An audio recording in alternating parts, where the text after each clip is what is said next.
Yeah, my name is Erik Mattson. This is the St. John's Bridge, local landmark. It's about a 5-minute drive here from the convention center, so happy to share a little local life. Yeah, excellent. So this whole display is just absolutely massive here in terms of length. Do you know how long the whole thing is? It's about 32 feet long. Okay. So what would inspire you to do something of this length and this challenging? I like to build Portland, and so part of it is how do you get the right scale? I wanted it to be about 4 feet tall.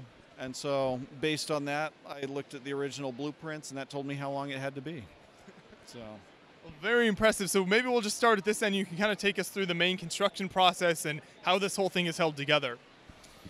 So the very first part, if you look at the bridge does run longer than what we've got here, but I went from anchor here on the east side to the anchor over on the west side, and that really determined the length that I could build.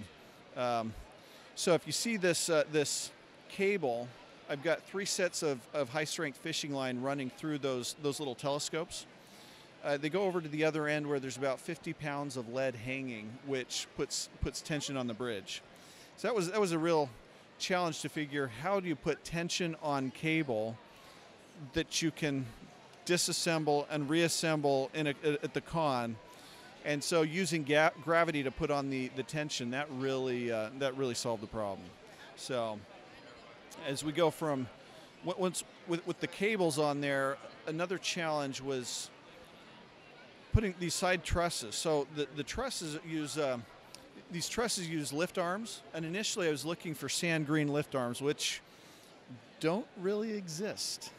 And so by putting the bricks, basically the backside of the plate, we're able to make pretty strong connections there. Don't film too close because I cheated. What you'll see, I had to cut corners. This makes a very strong connection, but there's no. If I didn't cut the brick, there'd be a significant gap there, and it'd lose a lot of that look. So I hope the Lego community can overlook that discretion there. It's such a beautiful build. I think it's okay. Awesome. So you move into the main kind of pillar section. Then here you've got 2 of these big sections. Sure. So these big sections, one of the challenges that I had to deal with is creating this arch, and so there's stressed 1x2 plate in there that forms that arch, and then it's been tied into the main bridge, or the main tower.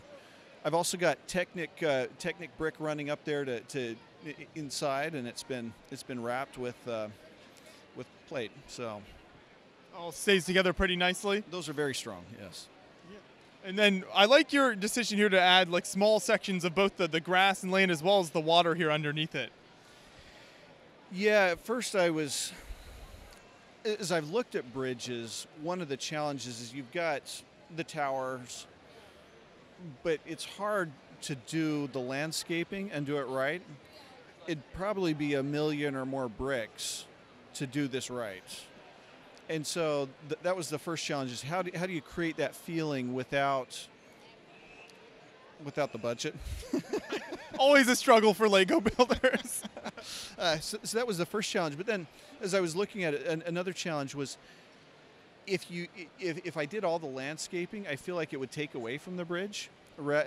So looking at, can we create almost a contemporary look to the different vignettes, still give that feel without overpowering the rest of the bridge. Right. So you realize there's where the water is, where the land is, but it doesn't take away from the masterpiece of the build here. That's right. That's right. Appropriate elevation, so you can see there's the elevation change. But yeah, didn't want to distract from the bridge. And then how about the construction of the road itself? How did that come together for you? That was the easiest part. So as part of this construction process, a month or 2 ago, I was really starting to stress. So this will be on display at the airport here in Portland for about a year. but I was stressing because I didn't want catastrophic failure in the airport where it's not easy to go and just fix. And so I reached out to a local engineering firm, and they volunteered some time. I made a couple friends there. Where I was going with this, though, is one of the engineers, his wife, she's a civil engineer, and she was like, your striping's a little off. So the day we took this down to install, we actually rebuilt the road so the striping would be correct. So it looks a lot better, but I've got her to blame for that. The small things that matter like that. It is the small things that matter, yes. So we'll walk down then and take a look at the other end here. So you've got these small, nice little custom vehicles as well to kind of add those details on the bridge. Those were really tough. It's really hard to build small and get detail. And so actually, I think the trucks look better. They were easier because there's more space to get the taillights right and to get the slope. So those were really tough. Like a cargo container area down here? Yeah, under this portion of the bridge, there's American Construction Company, and they've got also acres and acres of industrial parts, equipment, who knows what laid out. So it's kind of fun to put that there. Capture some of that, and then here you did a little more with the landscaping, and I think you mentioned the weights earlier, so you can talk about kind of how exactly that came together. Yeah, so if you can see down in here, there's about 25 pounds on this side, and there's another 25 pounds of lead hanging on the other side. In these cables, there's 3 strands of again, high tension fishing line that carries those, and so without those, I think the bridge would collapse. I think it'd pull the towers in and it would shatter. So it's pretty important to have those in there. Yeah, very important part of the build. When you bring this to a show like Bricks Cascade, what is set up like for you to get this all together? What was set up? Nothing. So everything here, because it's going in the airport, I had some stands built. And so these we brought in. This is the first time I've been able to see them on the stands, which I think turned out great. But it was basically an 8-hour process to reassemble the different pieces and get it looking like it does now. So. Yeah, it looks like it'd be quite the process, but you're certainly no stranger to big builds like this. We've covered a number of your builds in the past, so we'll definitely put some links in the description of the video if people want to check out some of your great builds from past Bricks Cascade. But what are some of the things you've learned about sort of the structural integrity of Lego bricks, and maybe some things you could pass along to other builders who want to do big builds where they're going to need a lot of pieces and maybe there's some tension there? A lot of lessons. I think one, when mirroring the system with the Technic, using putting the studs basically in towards the Technic, I think really created a strong truss. This is the only truss configuration I could figure out that worked. They'd actually been a little bit different on this, but it creates a really strong connection. And so that's one I would say to look at, using the 2x3 plate on both sides of the Technic lift arm. I'm Devon Montgomery. I'm a structural engineer with KPFF in Portland, and I do bridge engineering for a living. So Erik reached out to me and needed help with getting the St. John's Bridge to actually stand up. So when we first started, it was on some shoring towers, and he wanted to be able to figure out how to make it so it didn't need those.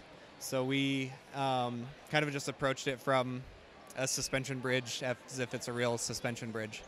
So started with just doing some basic hand calculations and weighed a segment of the bridge to know kind of how much it weighs, and then worked our way through the system. So the bridge hangs from suspenders, and then that weight is transferred into the main cables, and then those get anchored at the ends.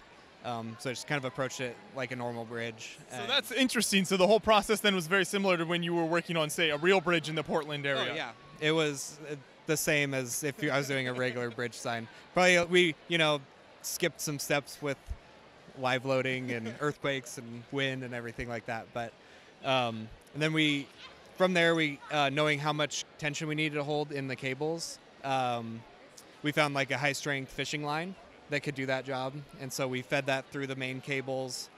Erik worked out how to anchor them on the ends and had some help with applying the weights. The fishing weights was somebody here at the convention's idea, which is really elegant. I wish I would have thought of it.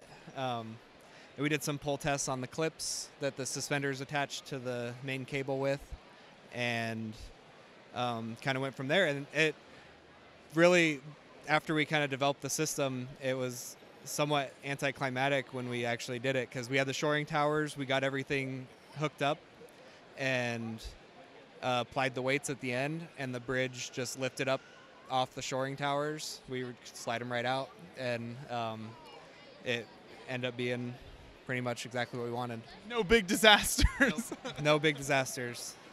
Yeah. Have you done much Lego building in the past, or was this the first time you kind of attempted a project like this or helped with something? I do a lot of the kit builds. So usually, a couple of those a year. I like the Technic builds, so got like the big MK2 crane and the front end loader and stuff like that.